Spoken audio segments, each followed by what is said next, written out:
ਪਤਾ ਜੇ ਉਦੋਂ ਕੀ ਬੀਤਦੀ ਏ ਦਿਲੇ ਦੇ ਉੱਪਰ। ਖਵਾਬ ਸਾਥ ਛੱਡ ਜਾਏ ਜਦੋਂ ਸੋਚੀ ਹੋਈ ਕਿਸੇ ਵਿਚਾਰ ਦਾ। ਜਿੱਤ ਬਾਜੀਆਂ ਕੁੱਲ ਜਹਾਨ ਦੀਆਂ ਜੇਕਰ ਮੂੰਹ ਤੱਕਣਾ ਪੈ ਜੇ ਹਾਰ ਦਾ। ਅਮਨ ਇੱਕੋ ਇੱਕ ਮਲਾ ਹੈ ਜੋ ਭਵਜਲੋਂ ਪਾਰ ਕਰੇ ਬੇੜਾ ਕੁੱਲ ਸੰਸਾਰ ਦਾ। ਬੇੜਾ ਕੁੱਲ ਸੰਸਾਰ ਦਾ। ਚੈਨਲ ਤੂੰ ਸੱਤ ਅਖੰਡ ਜੋਤ ਤੇ ਪ੍ਰੋਗਰਾਮ ਸੁਗੜ ਵਿਚਾਰ ਵੇਖ ਰਹੇ ਸਾਰੇ ਹੀ ਸਰੋਤਿਆਂ ਨੂੰ ਸਤਿ ਸ੍ਰੀ ਅਕਾਲ ਜੀ ਤੇ ਵਾਹਿਗੁਰੂ ਜੀ ਕਾ ਖਾਲਸਾ ਵਾਹਿਗੁਰੂ ਜੀ ਕੀ ਫਤਿਹ। ਅੱਜ ਦੇ ਇਸ ਸੁਗੜ ਵਿਚਾਰ ਵਿੱਚ ਮੇਰੇ ਜੋ ਬੋਲਣ ਦਾ ਪਹਿਲੂ ਹੈ ਉਹ ਹੈ ਖਿੱਚ ਕੇ ਲੈ ਗਿਆ। ਜਿਸ ਦਿਨ ਜਨਮ ਹੋਇਆ ਅੱਖ ਖੁੱਲੀ ਇਨਸਾਨ ਵਾਸੀ ਹੋਇਆ ਇਸ ਸੰਸਾਰ ਦਾ, ਉਸ ਦਿਨ ਹੀ ਇਨਸਾਨ ਅੰਦਰ ਸੁਭਾਵਕ ਪ੍ਰਵਿਰਤੀ ਉਪਜੀ ਜਿਸ ਨੇ ਅੰਦਰੋਂ ਅੰਦਰੀ ਕਿਸੇ ਨਾ ਕਿਸੇ ਰੂਪ ਵਿੱਚ ਇਨਸਾਨ ਨੂੰ ਪਾਕ ਖੁਦਾਵੰਦ ਪਰਵਰਦਿਗਾਰ ਨਾਲ ਜੋੜ ਕੇ ਰੱਖਿਆ। ਪਰ ਜਿਉਂ-ਜਿਉਂ ਇਸ ਦੇ ਕਦਮ ਧਰਤ ਦੀ ਛੂਹ ਨੂੰ ਪ੍ਰਾਪਤ ਕਰ ਸੰਸਾਰੀ ਰੰਗ ਤਮਾਸ਼ਿਆਂ ਵੱਲ ਵਧਣ ਲੱਗੇ, ਤਿਉਂ-ਤਿਉਂ ਇਸ ਦੇ ਅੰਦਰ ਦੀ ਸੁਭਾਵਕ ਪ੍ਰਵਿਰਤੀ ਦਾ ਸੁਭਾਵਕ ਵਰਤਾਰਾ ਵੀ ਸੰਸਾਰੀ ਰੰਗ ਤਮਾਸ਼ਿਆਂ ਦੀ ਸਰਦਲ ਤੇ ਖੜਾ ਹੋ ਕੇ ਸੰਸਾਰ ਦੀ ਧਮਕ ਨਾਲ ਆਪਣੇ ਕਦਮ ਥੜਕਾਉਣ ਲੱਗ ਗਿਆ, ਜਿਸ ਕਰਕੇ ਦਿਨ ਬ ਦਿਨ ਇਨਸਾਨ ਖੁਦਾ ਤੋਂ ਦੂਰ ਹੋਣ ਲੱਗ ਗਿਆ। ਸੰਸਾਰੀ ਰੰਗ ਤਮਾਸ਼ਿਆਂ ਦੀ ਸਰਦਲ ਤੇ ਕਦਮ ਥੜਕਾਉਂਦੇ ਇੱਕ ਸੁਭਾਵਕ ਵਰਤਾਰੇ ਦਾ ਜ਼ਿਕਰ ਕਰਨ ਲੱਗੀ ਹਾਂ ਜੋ ਬੜੀ ਹੱਦ ਤੱਕ ਇਨਸਾਨ ਦੀ ਖੁਦਾ ਨਾਲ ਵੱਧਦੀ ਦੂਰੀ ਦਾ ਇੱਕ ਕਾਰਨ ਹੈ। ਅਕਸਰ ਜਦੋਂ ਸਾਡੀਆਂ ਅੱਖਾਂ ਸਾਹਵੇਂ ਕੋਈ ਸੋਹਣੀ ਚੀਜ਼, ਕੋਈ ਸੋਹਣਾ ਚਿਹਰਾ, ਕੋਈ ਸੋਹਣੀ ਵਸਤ ਗੁਜ਼ਰਦੀ ਹੈ ਤਾਂ ਅਸੀਂ ਸੁਭਾਵਕ ਉਸ ਚੀਜ਼ ਵੱਲ ਨੂੰ ਖਿੱਚੇ ਜਾਂਦੇ ਹਾਂ।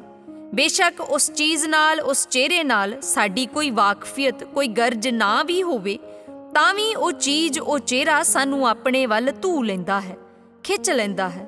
ਤਾਂ ਬੜਾ ਚਿਰ ਜ਼ਿਹਨ ਅੰਦਰ ਉਹ ਖਿੱਚ ਤਣੀ ਰਹਿੰਦੀ ਹੈ ਜੋ ਉਸ ਵਸਤ ਨੂੰ, ਉਸ ਸੂਰਤ ਨੂੰ ਭੁੱਲਣ ਨਹੀਂ ਦਿੰਦੀ। ਇੱਕ ਦਿਨ ਇਸੇ ਸੂਰਤ-ਿਆਨ ਵਿੱਚ ਬੈਠਿਆਂ ਅੰਦਰ ਇੱਕ ਸਵਾਲ ਆਇਆ ਕਿ ਆਖਰ ਕਿਉਂ ਇਨਸਾਨ ਖਿੱਚਿਆ ਜਾਂਦਾ ਹੈ ਸੋਹਣੇ ਚਿਹਰੇ ਵੱਲ, ਸੋਹਣੀ ਚੀਜ਼ ਵੱਲ, ਸੋਹਣੇ ਸੁਹੱਪਣ ਵੱਲ, ਸੋਹਣੇ ਰੰਗ ਰੂਪ ਵੱਲ।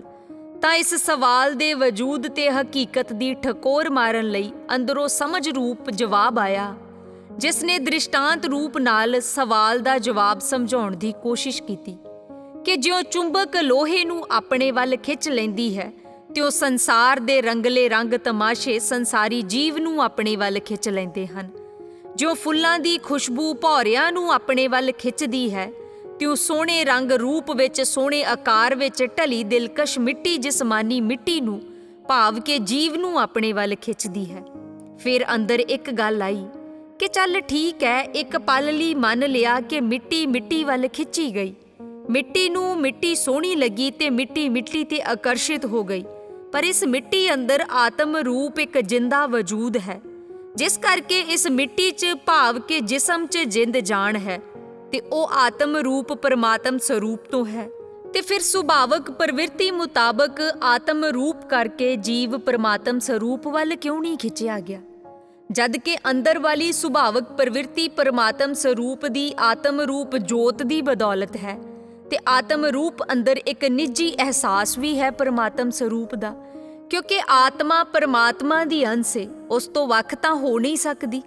ਜੇ ਵੇਖਿਆ ਜਾਵੇ ਤਾਂ ਅਸਲ ਵਿੱਚ ਇਸ ਦੀ ਖਿੱਚ ਉਸ ਸਰੂਪ ਦੀ ਹੈ, ਪਰ ਜਦੋਂ ਇਹ ਉਸ ਅਤ ਸੁੰਦਰ, ਅਤ ਰੂਪਵਾਨ, ਮਨ ਨੂੰ ਮੋਹ ਲੈਣ ਵਾਲੇ ਸਰੂਪ ਤੱਕ ਨਹੀਂ ਜਾ ਪਾਉਂਦੀ ਤਾਂ ਇਹ ਇੱਧਰ ਦੀਆਂ ਰੂਪਵਾਨ ਸੁੰਦਰ ਚੀਜ਼ਾਂ ਵੱਲ ਆਕਰਸ਼ਿਤ ਹੋ ਜਾਂਦੀ ਹੈ।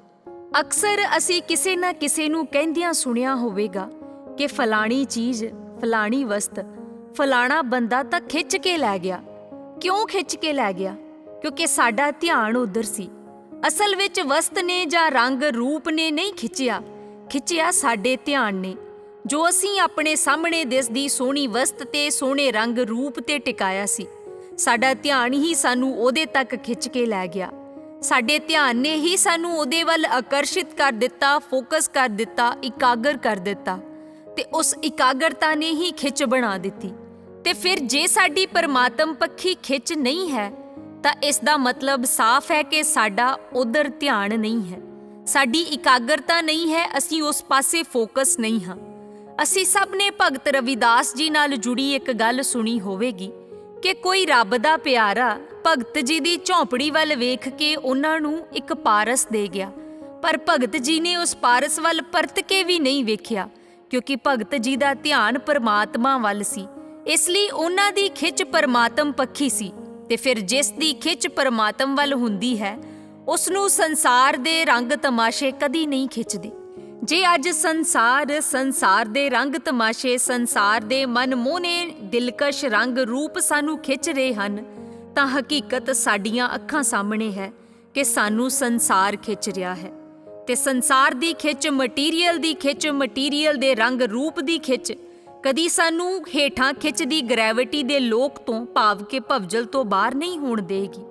ਸੋ ਜੇ ਅਸੀਂ ਇਸ ਭਵਜਲ ਦੇ ਫੇਰ ਤੋਂ ਬਾਹਰ ਹੋਣਾ ਹੈ ਤਾਂ ਕੋਸ਼ਿਸ਼ ਕਰੀਏ ਆਪਣੇ ਅੰਦਰ ਦੀ ਖਿੱਚ ਵਾਲੀ, ਆਕਰਸ਼ਣ ਵਾਲੀ ਸੁਭਾਵਕ ਪ੍ਰਵਿਰਤੀ ਨੂੰ ਉਧਰ ਦਾ, ਭਾਵ ਕਿ ਨਿਰੰਕਾਰ ਵਾਲੇ ਪਾਸੇ ਦਾ ਰੂਟ ਦੇਣ ਦੀ, ਕਿਉਂਕਿ ਸਾਡੇ ਅੰਦਰ ਜਿੰਨੀ ਵੀ ਸੁਭਾਵਕ ਪ੍ਰਵਿਰਤੀ ਹੈ ਉਸ ਨੂੰ ਰੂਟ ਅਸੀਂ ਦੇਣਾ ਹੈ, ਸਾਡੀ ਸੋਚ ਨੇ, ਸਾਡੇ ਧਿਆਨ ਨੇ ਦੇਣਾ ਹੈ। ਇਸ ਲਈ ਅੱਜ ਵੇਖ ਲਈਏ, ਅੱਜ ਤੈਅ ਕਰ ਲਈਏ ਕਿ ਸਾਡੇ ਅੰਦਰ ਖਿੱਚ ਕਿੱਧਰ ਦੀ ਹੈ, ਅਸੀਂ ਖਿੱਚੇ ਕਿੱਧਰ ਨੂੰ ਜਾ ਰਹੇ ਹਾਂ ਤੇ ਅਸੀਂ ਖਿੱਚ ਕਿੱਧਰ ਦੀ ਬਣਾਉਣੀ ਹੈ। ਇਹ 100% ਤੈਅ ਹੈ ਕਿ ਜਿੱਧਰ ਦੀ ਖਿੱਚ ਹੋਵੇਗੀ ਜਾਣਾ ਅਸੀਂ ਉੱਧਰ ਨੂੰ ਹੀ ਹੈ। ਤੇ ਫਿਰ ਆਪਣਾ ਧਿਆਨ ਅਰੂਪ ਵੱਲ ਦਾ ਕਰੀਏ, ਕਿਉਂਕਿ ਅਰੂਪ ਦੀ ਖਿੱਚ ਹੀ ਰੂਪ ਤੋਂ ਪਾਰ ਅਰੂਪ ਤੱਕ ਲੈ ਕੇ ਜਾਏਗੀ, ਭਾਵ ਕਿ ਸਤਿ ਸ੍ਰੀ ਅਕਾਲ ਪੁਰਖ ਸਤਿਪੁਰਖ ਪਿਤਾ ਜੀ ਤੱਕ ਲੈ ਕੇ ਜਾਏਗੀ। ਤੇ ਲੱਖਾਂ ਕੋਹਾਂ ਮੀਲਾਂ ਤੋਂ ਬਾਹਰਾ ਫਾਸਲਾ ਛਿਨ ਭੀਤਰ ਤੈਅ ਕਰਵਾ ਸਾਨੂੰ ਸਾਡੇ ਨਿਜ ਘਰ ਪਹੁੰਚਾਵੇਗੀ।